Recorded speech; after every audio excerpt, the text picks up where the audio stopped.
comprendre qu'ils aient peur? Bien sûr, la peur est humaine, mais elle est inacceptable parce que une censure qui nous est imposée par les Kalachnikovs, ils appellent ça respecter leurs croyances, mais respecter une croyance, sinon on est passé à la Kalachnikov, ça ne s'appelle pas vraiment le respect, vous voyez. Et puis de toute façon, depuis quand faire des caricatures est un manque de respect? Il y a la liberté d'expression, c'est un droit inaliénable, c'est quelque chose qui nous concerne tous. Si un journal le perd en France, ça veut dire que tous les Français l'ont perdu. Et j'espère que ce procès sera l'occasion de réaffirmer ce droit et surtout de le récupérer. C'est d'autant plus fort de vous entendre parler de la question de la peur, puisqu'on sait que vous-même, vous êtes une des femmes les plus menacées de France. Vous vivez sous protection policière 24 heures sur 24 depuis justement janvier 2015.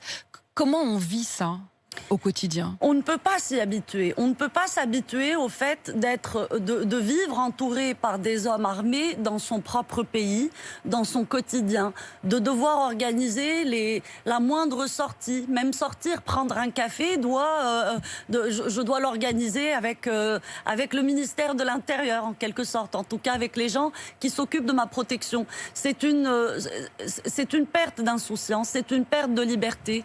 Et ce que je voudrais dire, c'est que il n'est pas normal en France que des gens comme moi, qui n'ont jamais fait de mal à une mouche, qui sont pacifiques et qui n'ont fait qu'exercer leur liberté d'expression, vivent aujourd'hui de cette façon-là en plein cœur de Paris. Cela devrait interpeller tout le monde parce qu'en réalité, nous sommes la partie visible de l'iceberg et nous sommes ceux qui sont protégés, parce que je ne suis pas la seule, pour les mêmes raisons que moi. Nous sommes le signe que quelque chose est en train de pourrir quant à nos droits et à nos libertés. Donc personne ne devrait s'habituer à ça. Et j'espère en tout cas qu'un jour, les hommes qui me protègent seront plutôt à la traque des méchants plutôt qu'à la protection des gentils.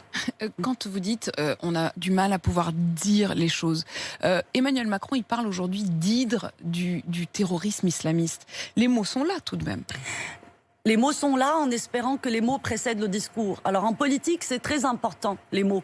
Et c'est vrai que nous revenons quand même d'un certain passé où on disait circuler, il n'y a rien à voir, l'islam est une religion de paix et d'amour, ceci n'a rien à voir avec l'islam, etc. Aujourd'hui, le discours politique a évolué, c'est-à-dire il voit les choses et les nomme. Et ça, c'est extrêmement important. Maintenant, de cette prise de conscience doivent suivre les actes, parce que je ne pense pas que qu'en se contentant de juger ces crimes abominables comme des crimes de droit commun, on viendra à bout de cette idéologie qui tue, qui a d'ailleurs tué des centaines d'autres personnes après les attentats de Charlie Hebdo et qui continue aujourd'hui encore à tuer en Europe ou dans le monde. Et Gérald Darmanin parlait il y a quelques jours d'une menace encore extrêmement présente en France. Merci beaucoup Zineb El Razoui d'être venue sur RMC ce matin. Je rappelle que vous êtes bien sûr ancienne